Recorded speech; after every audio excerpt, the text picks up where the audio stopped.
Hey there! If you haven't heard about Anchor, it's the easiest way to make a podcast. Let me explain. It's free. I'll say that again. It's free.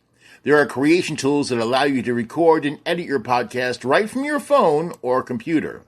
Anchor will distribute your podcast for you, so it can be heard on Spotify, Apple Podcasts, and many more. You can make money from your podcast. Oh, yep, with no minimum listenership. It's everything you need to make a podcast in one place. Download the free Anchor app or go to Anchor FM to get started. Now it's time for the Big Bad Broadcast.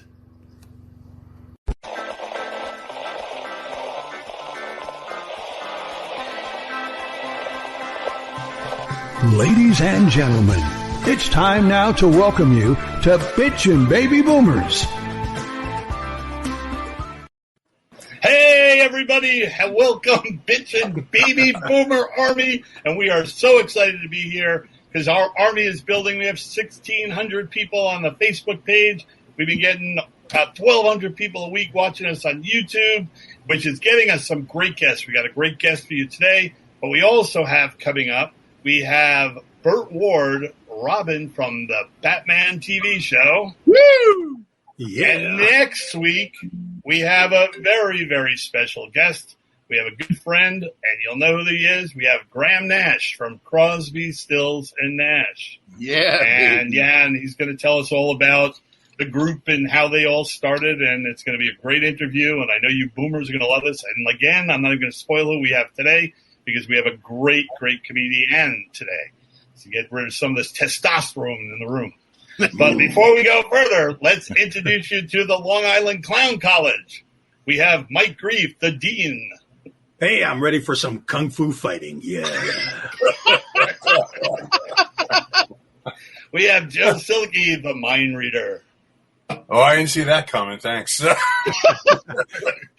we got our Yoda, the guy who runs our program, gets everything together, and actually upgraded my Wikipedia page, which I didn't know how to do. Let's have a round of applause for Craig Mitchell. This is a safe place to talk about hard things. So we've all had an interesting week. Joe, let's start with you. What did you do this week? Woo! All right, I got to go to the SAM, which is the Society of American Magicians annual dinner for the Long Island Mystics. Whoa, pretty cool. exciting, huh? Yeah. Bunch of magicians. When you said S&M, I thought something else altogether. So go ahead. You and me both. But, okay, I ran into a good friend of John and mine, Mr. Peter Samuelson, who's a world-class magician. And you'll notice he's wearing X-ray specs. He does a whole bit in his act about X-ray specs, but he's able to do real magic with them, which got me thinking about. Wait. Was there a little girl in the audience when he had those on? like the ad? That's creepier. Like That's creepier than the ad, man. That guy's creepier than the ad. It looks like he's fondling some breasts. Maybe. Who knows? But only Craig thinks they're one that's higher than the other. Well, I've never seen them. Well, you know what, Craig, listen, if you've seen one breast, you've probably seen the one next to it, so don't worry about it. All right, let's get this show back on track. right. So anyway, this reminds me of stuff in the back of the comic books and Hypno. Hey. Now remember Hypno Disc? They were like A what? it's called a Hypno Disc or a Hypno Coin. Wait, can we go back to that picture one more time? Because we said this last week, and I'm not being funny. Right. Everything on the back of the comic book, all this Hypno, has sort of a pervy feel. It's like they're always trying to seduce a woman, or it's just bizarre. I mean, it's like they were trying to Touch their breasts. Exactly, yeah. Yeah. And so somebody came up and made a machine, and then what I did is I made a Hypno machine for the computer. What? So if you roll that video, we could try this out. Okay, give me a second to find it. There we go. All right. So now what you're going to do is you're going to look deep into the center. You'll see there's a little like black dot. The lines converge in. They go out, back, and forth. And what you're going to do is you're going to relax. And you're just going to stare as tightly as you can on that center dot. And in a moment, there should be, or there will be, another photo for you to stare at. And something, there we go. Oh, When you stare at it, you see the clouds are moving. Pretty neat, huh? Is that a video or a still picture? that's a still picture. Wait, No, that's a still picture? that was a video. You don't believe That was a me? video. All right. I got another way to prove it to you. Because, yes, I can alter videos like that. Most anybody can. So what we're going to do is we're going to try something different. We're going to run it again. So, Craig, run it again, please. Now you're going to look in the center again. You're going to relax. You're going to think of movement. You're going to watch the lines go in and out, back and forth. And then this time, when the clouds come, look at the back of your hand. But just keep staring at the center until this happens. Okay? Now look at the back of your hand. Whoa! Oh, Oh, I looked at my groin by mistake. that is freaky. Now I have no control over your back of your hand. Still moving. So that's a real but that's not really hypnosis. That's just an optical illusion. But that's what they that's what they. I will follow you anywhere, Mr. Silkie. I think I'm Republican now. No. That would be mind altering. Mind erasing. Wow. There's so much amazing crap on the back of those comic books. Oh, Do you know what the most number one important comic book ad was of all time? I do. What do you think it was? Atlas. Charles Atlas. Yes, there you go. Now, look at him. Tell the truth, man. In today, he's not all that awesome. I mean, today I'd kick sand in his face. Remember they used to. That was the ad. It was like, stop kicking sand in my face, or I'll go get Joe. I'll get strong. Today, I mean, really, it's not that intimidating. Well, the swimsuit is a little intimidating. Yeah. I think I've seen him in the bathhouses. Yeah. I mean, what did the ad was like? The girl was on the beach with the dorky guy. Yeah, I want to know. I want to know how the dorky guy got the girl to begin with. Right. And then the guy kicked sand in his face, and then he buffed up and came back and beat the guy up. Right. Yeah. Yeah. Non-violent. Let's teach your kid to be a bully. Today, the guy would come back, with a gun and just shoot the guy. Exactly. What else we got in there? How about this? Cube lube. Yeah, because when your Rubik cube gets sticky, you need a little lube cube. Or whatever it is. I'm familiar with lube, but I don't understand how it really. I am not going there. This is a family show. I am not going there. What does it say? We've got what it takes to really move your cube. Oh, man. All right, let's get off of that one. What else we got? Oh, the Frontier Cabin. Wait for a buck. Okay, I got to tell you what this was, okay? Because my sister and I ordered this thing, and we waited forever for this to come. And we actually had arguments over whose room it was going to be in. And there's a little name tag on there. Whose name was going to be on the cabin? Whether it was going to be Kathy or John, right? And we waited, like, where are we going to fit this thing when we're not using it? It came in a manila envelope that was literally this big. And when I opened it up, it was a cleaner's bag, which is always good for a kid to get inside. It was a dry cleaning bag. That's how thick the material was. And it barely covered one side of a card table. Right. And it was like a painting of the roof and a couple of logs and some windows. So what you're saying is you wouldn't be safe in the outdoors or from a bear in this thing. No. You wouldn't even be safe in your own house because it was made out of a dry cleaner bag. Yeah, $1. Oh, there you go. Inflatable doll. These come a long way. That looks like a Bond villainous, doesn't it? Like a fembot. That's funny. It's an inflatable doll. All right. Joe's completely out of the loop there. Yeah. Sounds like Cher. This was a lot like Joe's Frankenstein. It was two garbage bags that you taped together, and it was square. And, I'm sure it didn't look anything like that. 2 garbage bags. I'm sure you were ashamed to take the garbage out, though, that day. Here's one that John's definitely interested in. This was my all-time favorite, the U.S. government surplus. Like, what kid's going to buy a Jeep, first of all, right? But all I wanted was the parachute. I just thought of this great idea.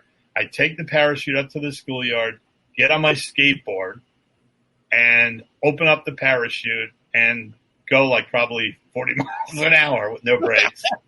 And I didn't really think about that part, but I just thought it was the coolest idea. I was like an inventor.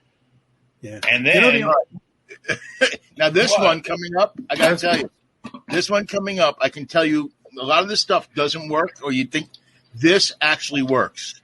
I use this. You ready? Yeah. Yeah. I was too skinny. Now look at me. Look at that. I think we all used it. We all used it.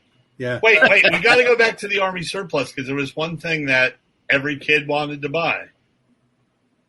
Hand grenade. Leave it to John to have a hand grenade. I've done this show before.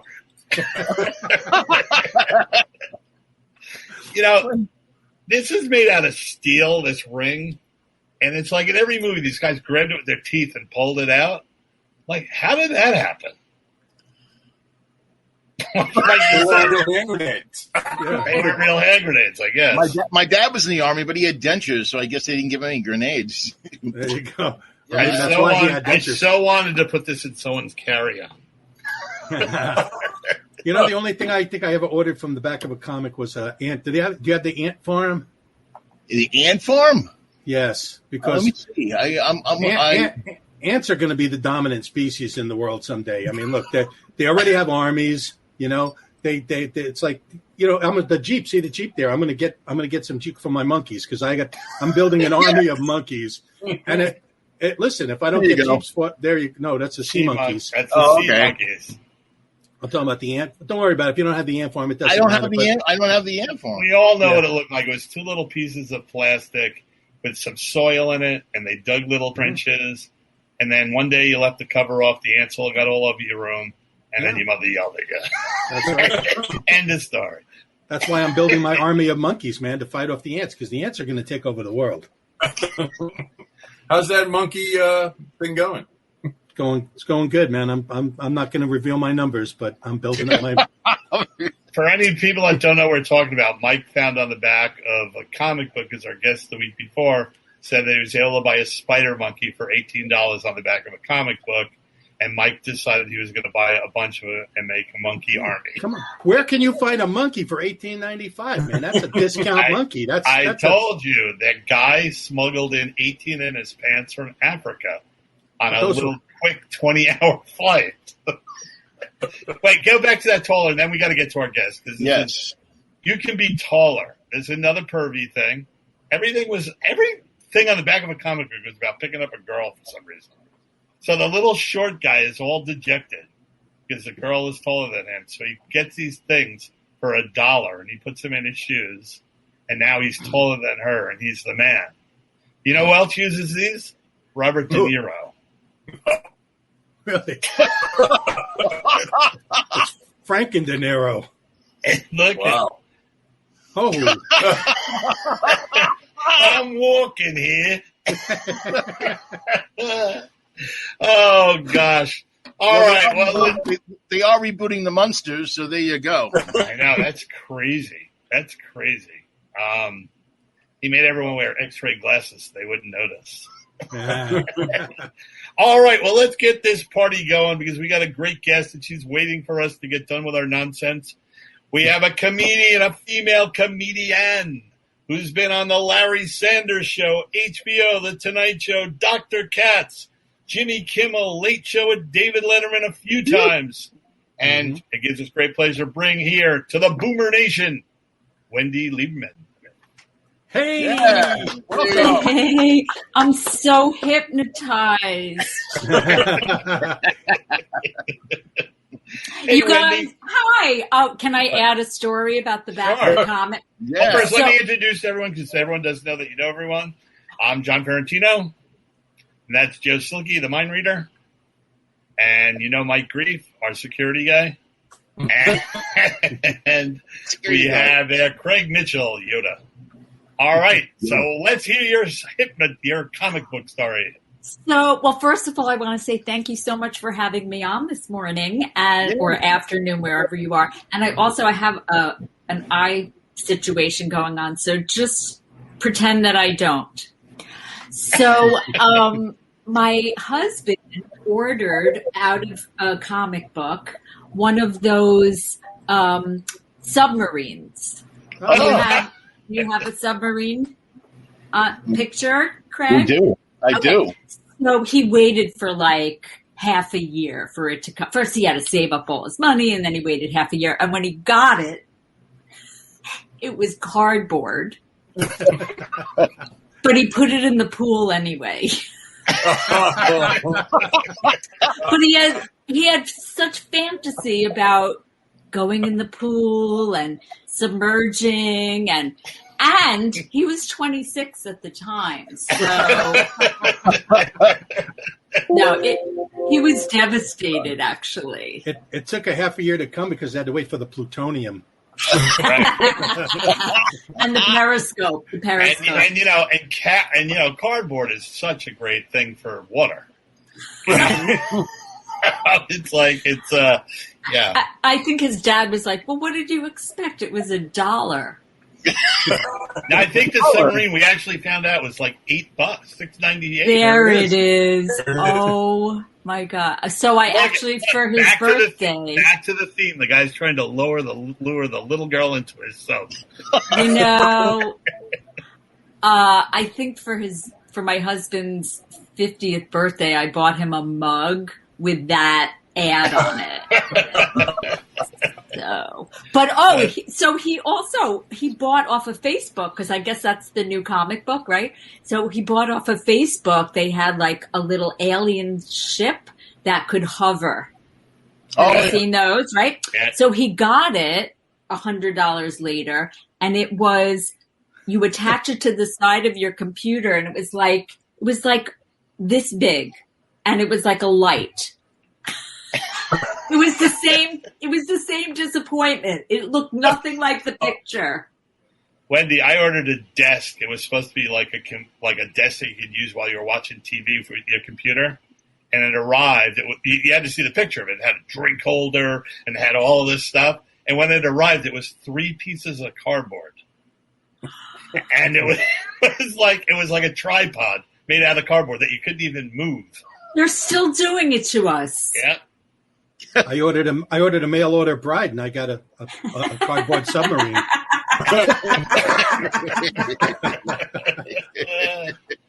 So, Wendy, you started on Long Island, right?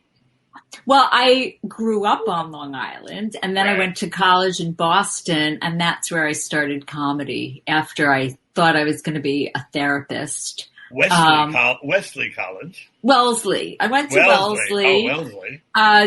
It's right next to Wesley College. Yeah, it's near Wesley. I'm sorry. I don't have my glasses on for my notes. Here, let me see. And then I was going to be a therapist, and then I decided I would rather make 100 people laugh than one person cry. And so now I just make 100 people cry. I started my career by taking a class at an adult ed center, like the Learning Annex, something like that in Boston. And I think people need to take classes, like learn something new their whole lives, because that's what keeps us young, I think. So I don't know if stand-up comedy, like there were a lot of people in the class who just wanted to take a stand-up comedy class for fun. And then a couple of us went on. Vinny Favorito was in that class. And, well, you guys are all funny. It's just fun to be around fun people, right? Yeah, yeah. Like I'm going to take a class. I'm going to take up needlepoint just to watch the other people in the class stare at me, like, doing needlepoint. Well, when I used to take the tea in Boston, there was like this burly guy knitting, and I thought that was interesting. Like, you just don't expect to see that. When my wife was having our daughter, we had to go to Lamaze class, and everyone in the room knew I was a comedian. And the woman was so boring. And so I would like be saying little things, right? So one day she got mad at me. She told me to get on the floor, play the part of a woman, put the pillow on me, and then like underneath my head. And my wife had to stand there. My ex-wife didn't go, now breathe, breathe, breathe, breathe. And then she's going, now you're 6 hours into labor. Right? And she goes, breathe harder, breathe harder. This is how long ago Rocky was out. And finally she goes, it's 7 hours. And I just turned to her and I go, cut me, Nick. And everyone started laughing and she got really mad and made me leave the class. There has to be humor in every situation. Well, almost every situation. Yeah. So did you say your ex-wife? Yes, my ex-wife. I got married late, so I feel like I avoided all of my divorces by not getting married until later. And it was love at first sight with my husband, and now I'm not so sure. But hindsight's a bitch, huh? I'm totally kidding. But yes, we were home in the pandemic, and about like 2 months into it, I started talking to myself. Wait, let me rephrase that. My husband stopped listening to me. And it was intense being alone with one person for all that time. I developed something called Amazonnesia. Anybody else get this, where you get a box and you're like, what did I order? Like what? I would order shit in the middle. Oh, can I say that? Yes, you can. I would order stuff in the middle of the night, and like I was either high or asleep. And one day I got 6 coffee table books they were all about minimalism. And just doing my act for you guys. Funny. That's very funny. That's great. We didn't see Wendy's clip. I want to see her do some stand-up. Oh. Okay. Here's a clip of Wendy. Do you want me to introduce her? Oh, here we go. Sometimes I watch TV and I order things off of the TV. Do you do that? Like I've ordered a juicer, yeah, and a spin spa, and a shake weight, and a magic bullet, and an Abra, and a zoo towel, and a slap chop, and a drop stop, and a Brazilian butt lift, and a chia pet, and a sham wow, and another juicer. Anybody else? Now that I'm in my 50s, I find that I gain weight just by looking at a cake that I'm finishing. I'm very... I lost 2 pounds recently, though, mostly bone loss. I don't care. I know I should work out to lose weight, right? So I got one of these Fitbits to motivate myself. You know, that bracelet that logs how many steps you take and it sends it to your computer. But I lost my Fitbit. Yeah. But it was still racking up points. Like 260,000 every day. I'm like, some Olympian found my Fitbit. And then I found it in the dryer.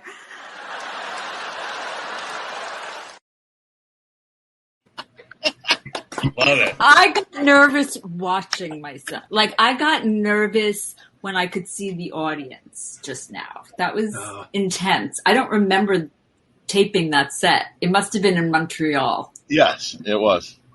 So it's true. I did have a Fitbit, but it was too much like it always made me feel lazy, and it made me feel like I was wearing my mother. Made you feel guilty. Guilty and lazy. My Fitbit died of boredom. Yeah. I got the wrong one. I got the fat bit. Oh. Yeah, that Fitbit, you're just looking at it constantly going, oh my God, will it ever hit 10,000 steps? Yeah. I know. Well, if you somebody told me to put it on my dog. And I have 2 dogs. We got 2 dogs. We rescued them, and they told us they were 4 years old, And then we took them to the vet, and the vet was like, no, based on their bones and their teeth, they're definitely like 8 years old. And I'm like, wow, they even lie about the ages of their dogs in LA. They were 8.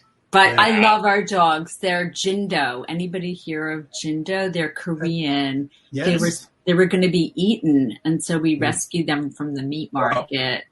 And so during the pandemic, became a number 72. Wait, what's a 72? That's Jindo and broccoli. Oh. That's terrible. That's terrible. We had Burt Ward on. We had Batman, and that's what he did now his life. Robin. Actually, What? he will be on. Oh, yeah, I'm sorry. We had, What did he Burt do? Ward. He's What a is he dog gonna- rescuer. He's a dog rescuer. That's what he's Really? devoted his life to. At one point, he had 21 Great Danes in his house. We were figuring out who cleaned up that. Does he still wear the mask? Sometimes at night. That's what I need. I need that mask right now because of my sty. Me too. Yeah, he has a line wear of a dog mask. food now. That's what he does. Seriously? Yeah. Robin? And his dogs, he has a dog that's 27 years old. Like a big dog. So it's like a turtle. All his dogs are like over 16 years old. Yeah, Maybe it is actually a turtle, and he just thinks it's a dog. You know, I mean, he's not a kid anymore. His dog is 27 years old. It's already voted in 2 presidential elections. 27 years old? What kind of a dog? It's a big dog. Old. It's an Irish wolfhound. It's an I think I Irish have a wolfhound. picture. It's a real big dog, yeah. I think I may have a picture. So, Search. Burt Ward, I'm going to watch that episode because I don't know what he looks like now. Well, I've seen you guys post stuff, and you're friends with Mickey Dolenz, aren't you? So my husband is best friends with Mickey. And if you had told me when I was growing up that one day Mickey Dolenz would call me and wish me a happy birthday, I would have been like, why isn't it Davy Jones? No. No, here's the truth, though. My sister was in love with Mickey. I was in love with Davy.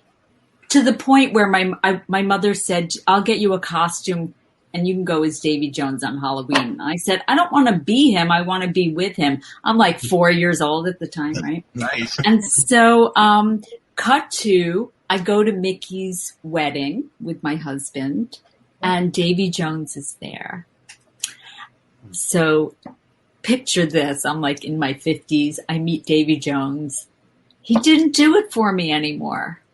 No, he looked like he reminded me of Arthur. Yes. Right? Well, he played Oliver. He was Oliver. Yeah. I did a TV pilot with him that was terrible. And it was called Nightcap. And it was like the audience was told to dress like they were going to a cocktail party. It was for ABC. And it was hosted by Robin Leach and Ray Don Chong. Robin Leach.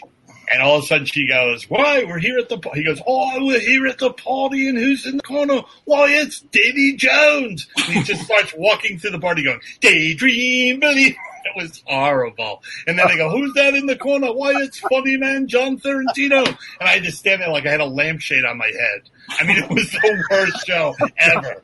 And Ray Don Chong came up to me after the show, and she said, I hope someday that we work on a real show. And she was the host. Wow. So it was like a party. Yeah, it was supposed to be like almost like Playboy After Dark. So I pitched that to Quibi. Remember Quibi? They were here for a minute. Yeah. And I pitched with comedian Leah Krinsky, and comedian Bernadette Luckett. I pitched that I would host the party, and it would be at Vitello's, and we would go upstairs for some comedy and music, and then downstairs and chat with my guests sitting at the bar. But they didn't go for it. But it's okay. I'm still going to pitch it. So now they stole it. So then they stole it. No, that was just recent. Recent. Okay. Hey, don't worry, Wendy. I'll talk to somebody. You'll get it. Don't worry about it. Okay, Mike. It's good as done now. It's good as done. Mike, what is that on your head? Are you going swimming after this? He's training for the Olympics. It's a bandana. This is actually from the Love Ride, which is to raise money for muscular dystrophy. So he has to wear that. He has to wear that and the glasses, otherwise they think he's Joe Silkie. who's been frozen the whole show and nobody noticed. That's how much Joe brings to the table. All right, anyway.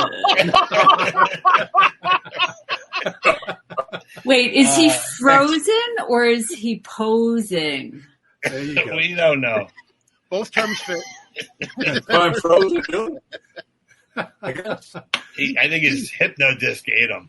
He put in his share auto-tune, and then oh gosh, see, you're still with us, Joe. You're still with us.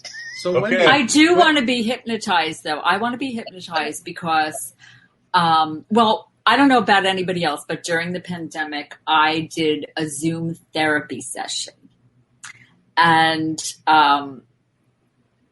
only once because my therapist fell asleep during my session. And I was in the middle of talking about being an insomniac. So anyway, I would like to get hypnotized because I am an insomniac. I can never fall asleep. Once I'm asleep, I could sleep through, I've slept through an earthquake. I slept through college. But you too, Craig? Oh yeah. Where'd you go to college? I went to college at Hofstra, but I remember waking up in a bathtub that was spilling all over the floor, and I was late for class. I remember that once. Whoops.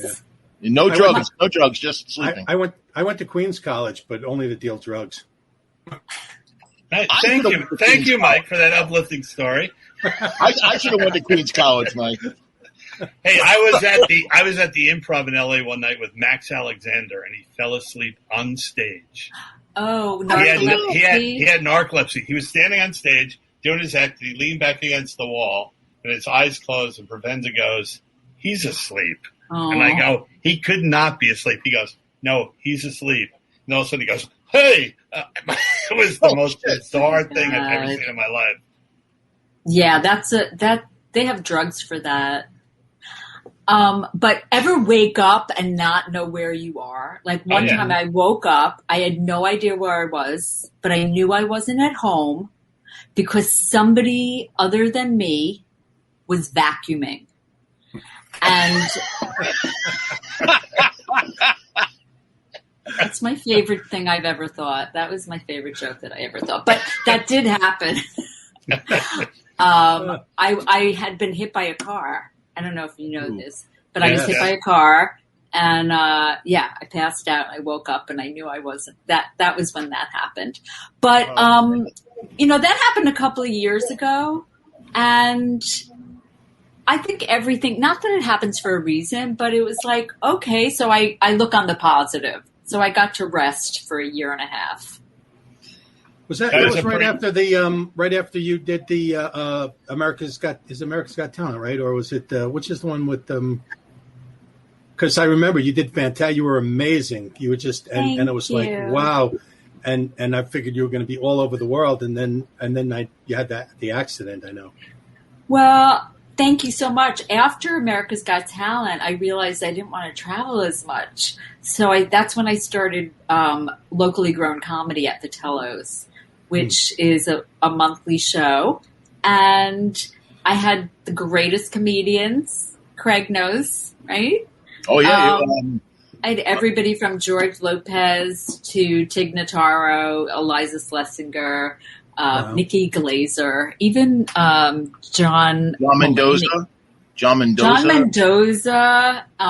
Yes. So I've had everybody there, and we're resuming again on August 6th. It's a Friday night, and I'm going to host, And it's Hannah Einbinder, who is the co-star of the show Hacks on HBO Max. Oh, wow, nice. And she's the daughter of Lorraine Newman, who is on Saturday Night Live.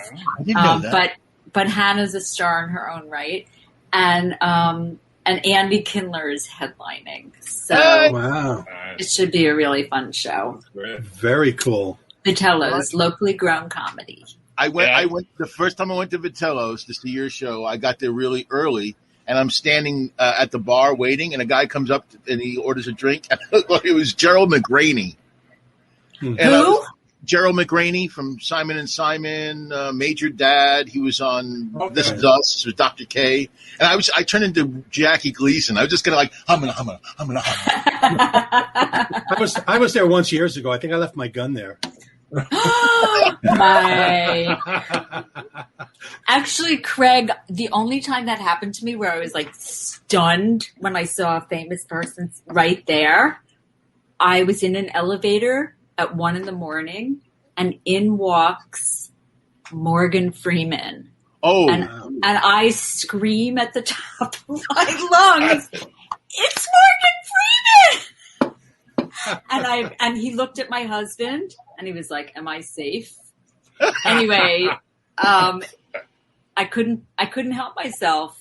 It's you funny. just don't expect it. It's so funny how, we're all in this business and you meet famous people all the time, but every once in a while, like, you have one of those moments. I went sailing with my cousin and we were in some Sag Harbor bar in the middle of nowhere. And all of a sudden this guy walks in and I look at my cousin and I go, "Look at this Keith Richards looking mother," right? And all of a sudden my cousin goes, "It is Keith Richards." And he sits down at the table next to us and then they all started showing up. And I stayed there for like 2 hours hoping Mick Jagger would show up, but he didn't. But it was like they kept coming in one after another. It was pretty amazing. That's wild. When I was growing up, I was probably 19. I was a maid in Montauk one summer. Right.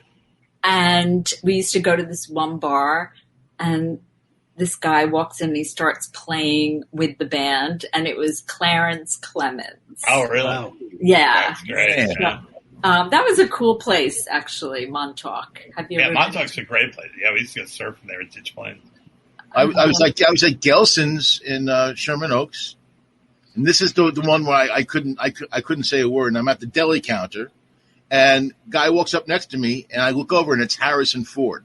Wow. And I was just like, do I say something? I mean, what can I say that he's never heard? So I decided not to say anything and just let him order his bologna and whatever. But I was actually afraid if I said something, he would hit me. I really was. He's in me. I saw Chuck Woolery once at Jerry's Deli. I was on a plane after the LA riots, and I sat next to Michael Keaton on the way home, and he was completely bald because I guess he was traveling incognito. He didn't have his little toupee on, and I kept looking, not like looking at him, but I definitely made eye contact once, but I didn't say anything because it's like, what do you say to Michael Keaton, And the plane landed, and he stood up and he shook my hand and he went, "Thank you." Wow. Like, thank you for not being an asshole. What does that mean?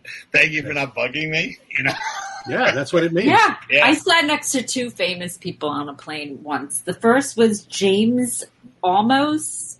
James Olmos. Yeah. And I'm chatting, and he's suggesting that I watch the movie because he wanted me. And the movie was How to Make an American Quilt. Oh, good movie. I know. And then I've sat next to three. Okay, the second was the guy who played Shaft. Which one? Richard Roundtree? Yes, Richard Roundtree. And he taught me what hair of the dog meant. Right. Because it was early and he was drinking and he was like, hair of the dog. And I was like, what is it? Okay. And then the third one, I sat next to Roger Ebert. And it was a short flight. So I was going to ask him if I should watch the movie. but there was no movie. Two thumbs up. And he went to the bathroom, and this was when they had phones on planes. Right. So I'm like calling my friend. I go, I think I'm sitting next to either Siskel or Ebert. Is Joe here? Is Joe even I don't Joe know. Silkie?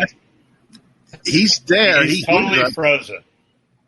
So Eddie Murphy used to tell his story that when he first got Saturday Night Live and he just did Delirious, and he got on the plane, and it was the first time he was flying first class out to meet the people at Paramount, and he was sitting on the plane, and he said he was feeling pretty much like a hot shit, and Richard Pryor comes in and sits down right next to him, and Richard Pryor looks at him and goes, "So you're supposed to be the new hot shit comic?"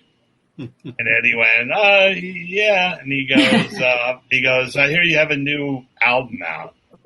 And he goes, yeah. And he goes, "I'd love to hear it sometime." So Eddie opens his briefcase, hands him a cassette, and Pryor opens up a Walkman, puts it in, and puts it on, and has to sit there while he listens to his whole set.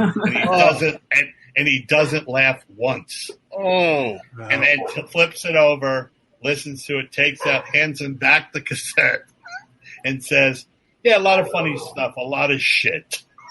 Right? Wow. And then he said, "What are you doing when you get to LA?" He goes, "I'm eating with Paramount." He goes, "They picking you up?" He goes, "Tell them you're coming with me." And then picked him up in his red Rolls Royce, like his first time in Hollywood. Pretty cool. Wow. But he said it was the worst experience in the world for 45 minutes sitting there watching Richard Pryor listen to your stuff and not laugh once. Have you ever had somebody do that to you, like Wendy? I know for comedians, have you ever had somebody say, "Okay, make me laugh," like an important person who could give you a job? Go ahead, make me laugh. Show me what you do. Just my daddy. No, I don't know. I'm sorry, but Joe Silkie's on the phone ordering new internet. Yeah. On Twitter, somebody said, "Who is the nicest celebrity you ever met?" And I wrote Gregory Hines. I got to open for him twice. And he did like this tap dance, and then he would bring on any kid who wanted to tap dance could get on stage, and he would do a little shuffle and teach them something. It was just, and he was so nice. Like, that's a currency that's free. Everybody can be nice, and I don't understand why people aren't even nicer. Yeah. I met him a few times because he was a big Crosby, Stills, and Nash fan. I used to open for them. He used to come to all the shows, and he would come backstage. And it was very funny because my wife at the time was more excited about seeing him than Crosby, Stills, and Nash. She's going, "It's Gregory Hines! It's Gregory Hines!" And he was like, and he talked to everybody, and he was really, really nice. Really sweet. Yeah. I don't understand why people aren't. I mean, I do understand why people aren't. It's that weird kind of like this whole. The world is crazy now. I call it. It's that prison thing. It's like, have you ever noticed in prison, you got the most dangerous people. Yeah, we all notice that, Mike. No, yeah. What I'm saying is anybody can see this. Yet the most dangerous people on the planet, and they're all trapped in a small area. Yet they get along pretty well most of the time. And here we got this whole planet, and people are shooting each other all the time. And the reason is because in prison, there's a lot of respect. Because if you don't respect the guy's going to shank you in the back. See, and that's what the world needs, is just to have a little more respect for each other. So, maybe we'll stop shooting each other. Yes, thank you, Father Mike. That was a grief moment. John, you're making me stabby. Well, you're saying about people like stuck-up celebrities. I had a friend of mine, Sharon, that started out as a nothing at MTV when it first started. And she worked her way up to like VP. So they were having the awards, and they all got assigned a celebrity. And she got assigned Madonna. And this is when Madonna was with Sean Penn, right? This is how long ago it was. When she was she was with Sean Penn. Okay. So she's sitting in the car. She's the sweetest person in the world. Sean Penn comes down, right? And he says, "Listen, when Madonna gets in the limo, do not talk to her. Do not even look at her. And no communication whatsoever." And she goes, "Fuck you, I would have rather gotten the monkeys." And he started laughing so hard, and he must have got up and told her, and she came down and she was really nice. Oh, God. Oh, Hey, Madonna said the same thing to me. don't look at me. Don't look at me. Don't talk to me. Yeah, but you were looking in her window at the time, Mike. Hey. You know, I'll just see. Wait. you got some of that for Joe? Is Joe reading our minds and just taking notes? Joe's actually out driving in his car right now. This is just like, that's an inflated Joe. Yeah. It's the $5 comic book Joe. Right, there's two parts. So I was going to ask Wendy, what do you got coming up? I know you got some big gigs coming up. So right now I'm in a movie on FX called Hysterical. It's a documentary about female stand-ups. Oh, cool. And the gist is that I think it's becoming more normal for females to take the stage. And I've always thought that women who are comedians, it's like when you're looking at the comedian, they're the leader. And so if it's a woman, you're not sure if you want the leader to be a woman. Same with politics. And so now we're just getting to see it more and more. So I'm in that. That's on FX. It's called Hysterical. Awesome. And then I'm taping Funny Women of a Certain Age for Showtime. And I don't know when it's going to air, but it's the third installment, Funny Women of a Certain Age. I definitely get funnier looking. And no doubt about it. So I love your style. I love your style of comedy. Like I love that device. The way you work words. Thank you. You know, I turned 56 recently, and I've started forgetting everything. Like that, I forgot that I'm 60. Yeah, it's a great style. It's real refreshing. I need a pickleball racket. Pickleball racket? Pickleball racket and a walking tub. Now when guys are staring at my breasts, I'm like, "Hey, buddy, they're down there." I say the same thing, but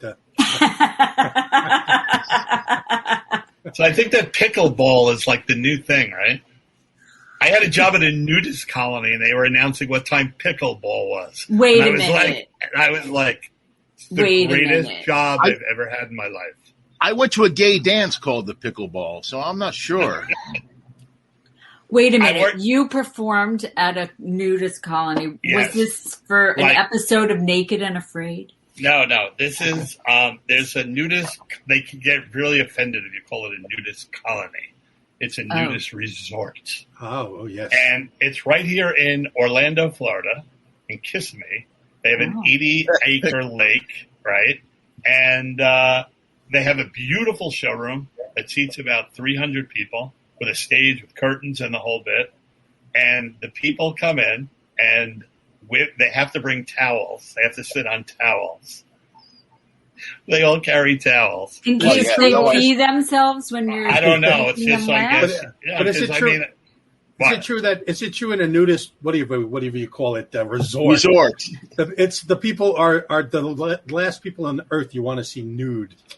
Well, yes, without a doubt. I mean, and you don't know sometimes if it's a man or a woman, but it's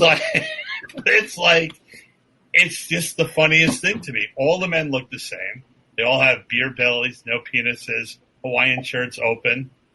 And the I thought they were naked. Yeah. But they wear a shirt. The men always wear a shirt open. And the women always wear, like, nothing. Basically, but they're not allowed to wear anything sexy. No pasties? No pasties. No, see-through, beach attire. Because that would be provocative. Oh, okay. That would be sexual.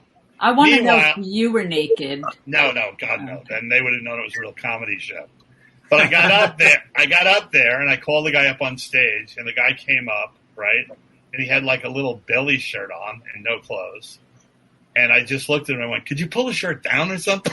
And the lady who runs the thing, my daughter went with me out of curiosity because she couldn't believe I was going to work there. And he said that the woman just looked at her and went, I guess he doesn't like naked people. And I was like, it's bizarre. But oh my God, that is for. I think I worked there. I think, is it called Busch Gardens? That's very funny. It's crazy. But and I at least you can get a beer at Busch Gardens. No, I copped out. I did the Richie Minervini kiss ass open show where I walk out on stage and I go, hey, I just want to say, I just got to tell you that I totally respect you people, and they applaud and I go, and I just want to tell you, I totally respect all you people and I don't know if I could do it, but you people do it and I think it's a great thing. And I do have questions, like where do you keep your keys? Stuff like that, and they love you. And let's face it, they're the most uninhibited people in the world, obviously, and they love to laugh, and they're a great audience. Who books that? I'll find out. It's really fun. It's really fun. And it's really good money, too. It's really fun. I used to go to a new beach at Robert Moses. I used to go to the new beach all the time, and it took me about 3 times to get naked. And actually, a comedian that, at least 3 of us know actually came by one time, and I just buried my head in the sand so he wouldn't see me. Can I say his name? Yeah. Dave Hawthorne. Dave Hawthorne. I'm sitting there naked. I'm like, oh, jeez. He walked by and went, Walrus. Yeah, he went, Walrus. I think if I walked by Dave Hawthorne and he was naked, they'd have to call it Throw Up Beach. But I was naked there too, Mike, so there's plenty of vomit for everybody. I used to do a joke on the ship about going to the nude beach. How do you think I would go? That's how long ago it's been I worked. I used to go, everyone goes to the nude beach for the same reason. Women think they're going to Chippendale's training camp. Guys think it'll be like an afternoon at Hef's pool. Wrong. It is the scariest place you've ever been to in your life. You see things you don't even know what is happening. It's like I saw a guy walk by. It was like a Picasso painting. All the parts were there. They just weren't in the right places.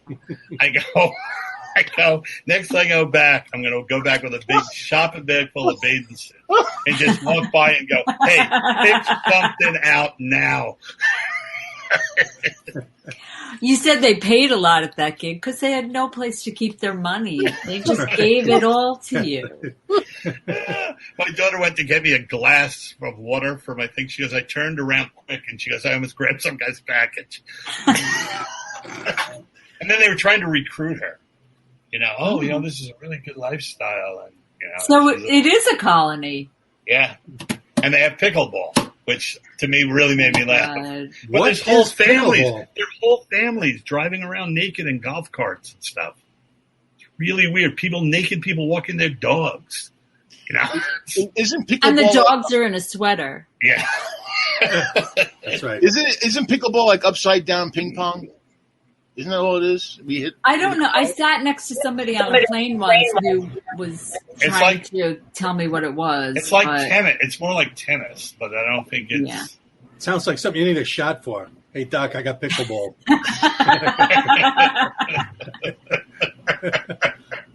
Oh, man. I see my 3 sons behind Craig. I watched that this morning. I watch MeTV. I watch all Perry Mason. Me too. I've been watching The Golden Girls and Cheers. The funniest 2 shows. I love those. I love laughing. I just love to laugh. If you watch My 3 Sons, it has, I don't know who the acting coach was, but it was basically they taught all the kids on the show, and Barry Livingston is one of my Facebook friends too, to kind of do that sigh before they did every line. And after, you know what I'm talking about, right? It's like, well, what do you think, Ernie? Well, every time we but it could be. Oh my God, I'm laughing so hard because that's what it was. I know. It's so funny. That is so great. Joe, you back yet? Great. Thanks, Joe. All right. This is the Joe Silkie special hour. Joe's been hysterical the whole time. I know. What is going on with him? He never breaks up. What is that? Is that him trying to talk? Yeah, I think so.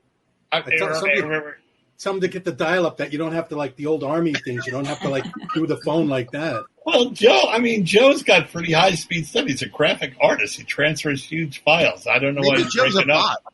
Maybe he's a bot. You ever think of that? Maybe a bot. Oh, now he just left. He just came back. He's a Joe bot. That's what he is. I just got a private chat with him. He's asking for ransomware. Pay him in shitcoin. Can you use Bitcoin or other cryptocurrency at a toll booth? That'd be awesome. Right? Or a phone booth? If you can ever find a phone booth. No, but you can use cryptocurrency to buy this. Kryptonite rocks. That was a really good. That was great. That was great. That was fast. Yeah, I'm being serious. That was really good. That's me serious. That was you proving your worth. Gosh, I see one funny You thing. guys, this is so fun. You do this every week? Yeah, we do this because we have no lives anymore.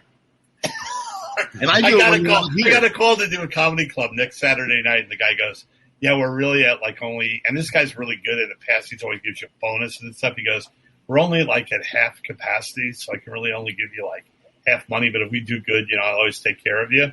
And I said, "Hey, I haven't worked in a year. You might only get half an act."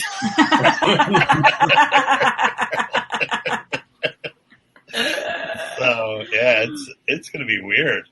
Yeah, going back, I know I'm taping this special for Showtime at the end of July, and I'm like, I need stage time because people think we just get up and do it, but it's like a muscle.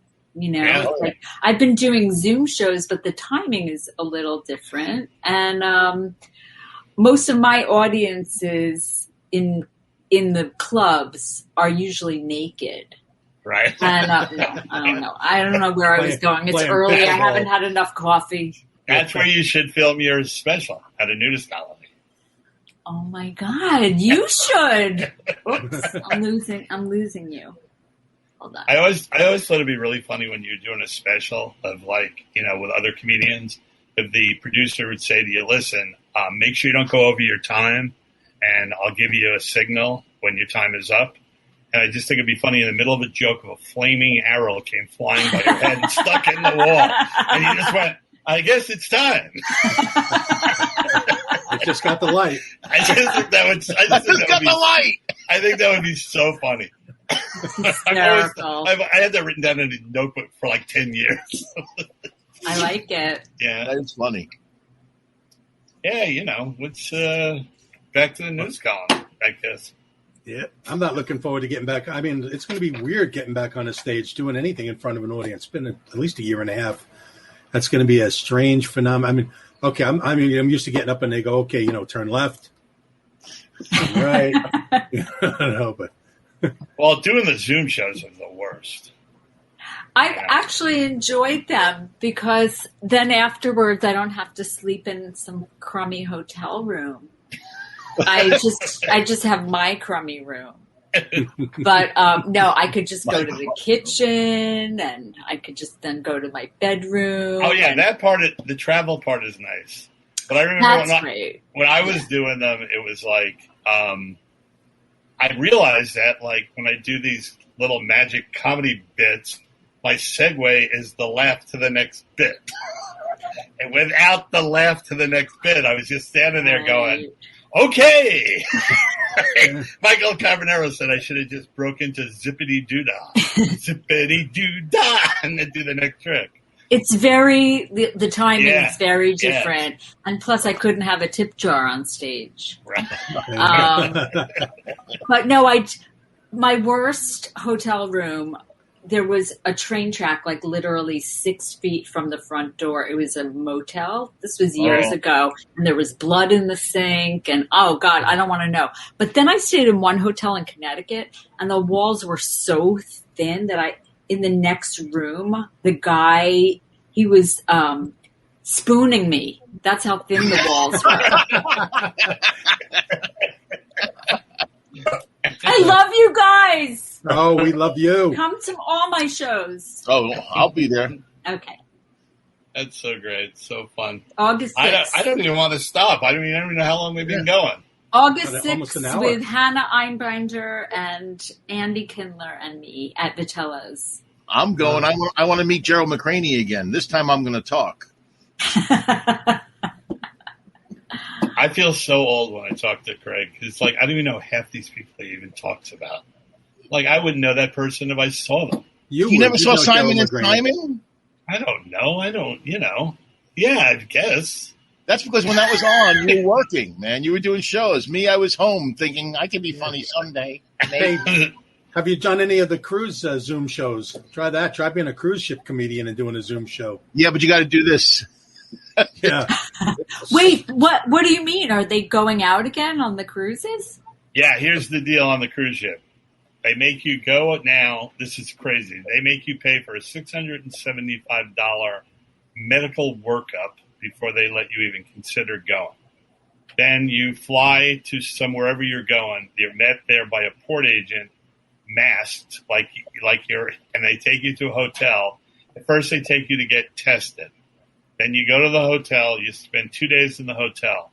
Then they transport you to the ship where you have to spend 2 weeks in quarantine, where they won't let you leave your room or anything. They'll deliver you food, but that's about it. You're not allowed to go anywhere. You're talking about the comedians, not the passengers. This is for a comedian. Comedians. Okay.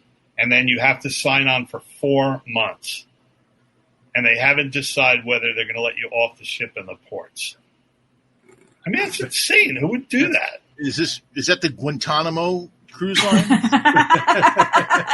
I guess. I mean, wait, who books that now?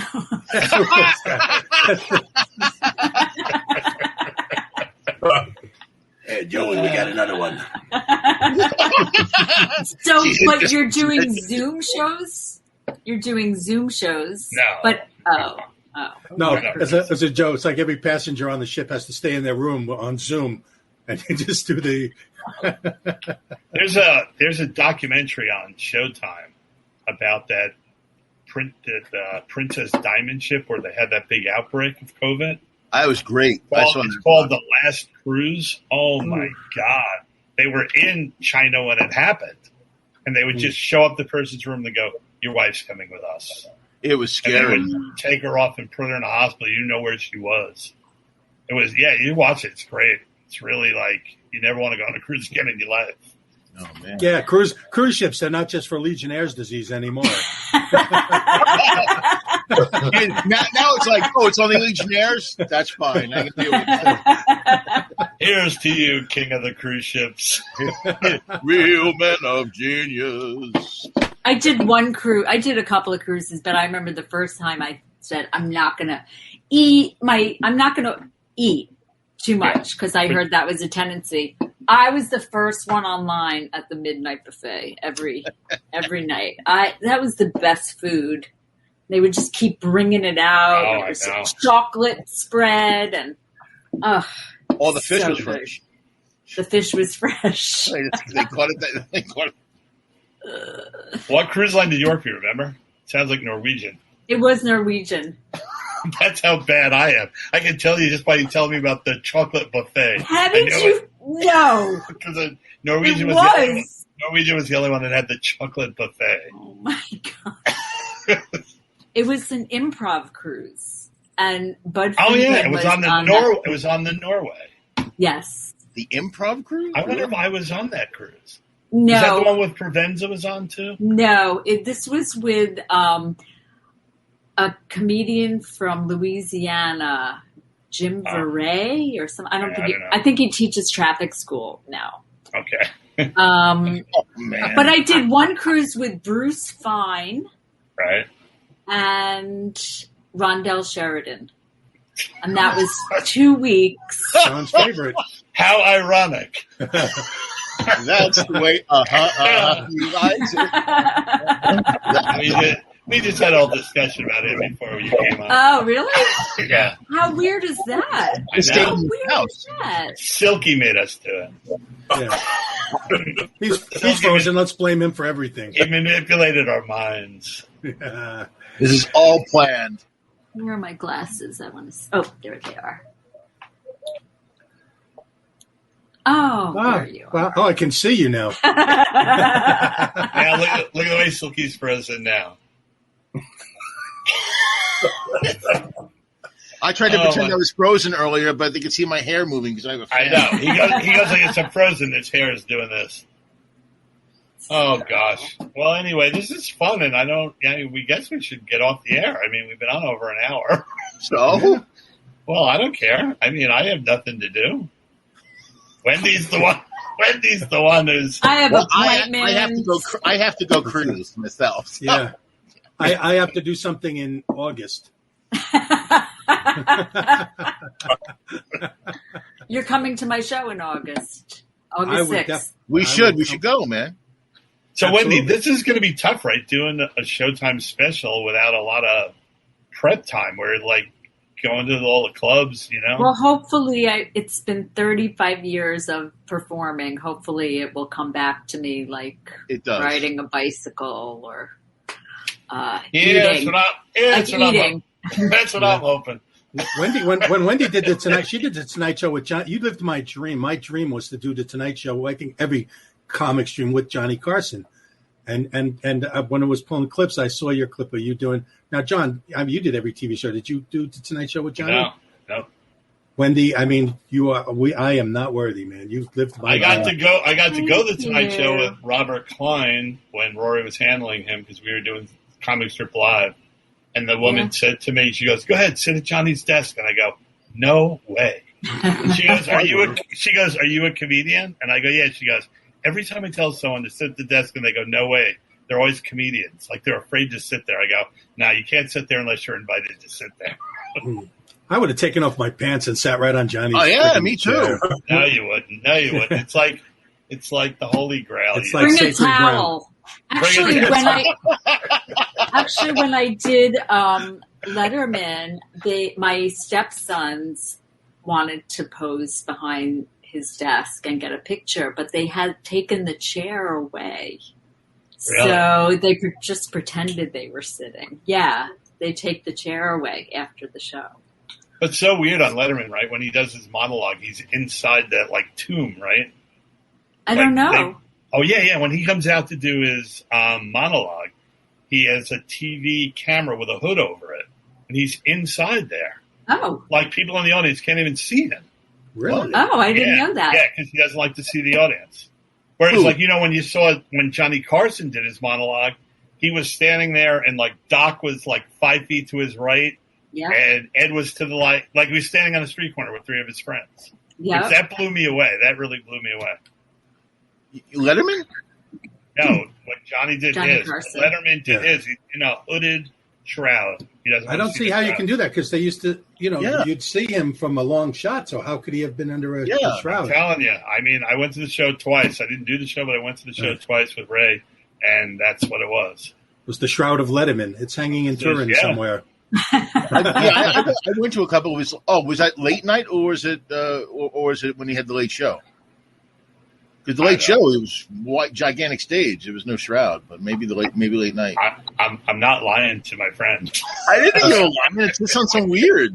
Let's use the Shroud of Secrecy. I just know that when I did Carson, he went like that, but it wasn't caught on camera, so I was very sad about that. So he heard that I was sad about it, and he came to my dressing room with Ed McMahon after the show, and they are both very tall. That's all I remember. Right. He was taller than I thought, but yeah, it was kind of like that moment where you turn into Jackie Gleason, because it was like looking at a hologram. holograph, because you grow up watching him on TV, and then he's standing right in front of you. It's very weird. And he did that for you at the door? Well, no, he did that for me after my set, but the camera wasn't on him. Right. So, usually that means like he likes you and then the audience likes you more. But anyway, it was a thrill of a lifetime. Yeah, I can imagine. There must be a talk show thing that they're the hosts are very tall, because I did a couple sketches on Conan back when Conan was first starting out. He's really tall. 6'4". Conan and Andy, and they're both like, I think one of them was like 6'7", 6. Yeah, they're huge. And I'm like, I'm playing this tough guy, and I'm looking up at these nerdy guys. I'm like, what's going on here? Didn't Rodney do a whole bit years ago about just give me one of these? Yeah. You don't have to laugh. Just one of these. What doesn't mean a lot? If you don't mean it, you can take it right back. And you're going, him? You? One of these? No, I don't think so. Not you. Wow. You guys know so much.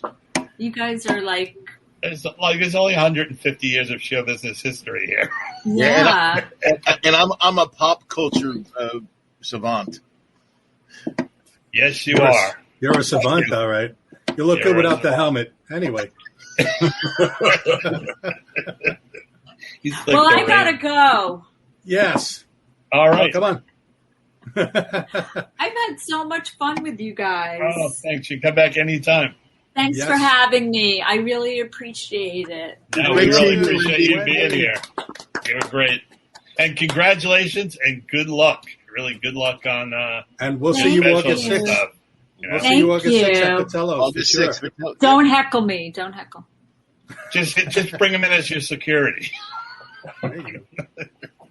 All right, so let's say goodbye to Wendy, everybody. Give her a round of applause. Thank you. And this ends another really great show, and you can see any of our past shows, any of our present shows, and we're on the podcast now, so you can take us with us to the beach. So our website is www.thebBBradio.com. And you can check us out on YouTube. And if you do, check us out, like us, subscribe, hit the subscribe thing, and make a comment. Say, hey, I love you guys. You're great. We love you. You can follow us on Instagram and Twitter.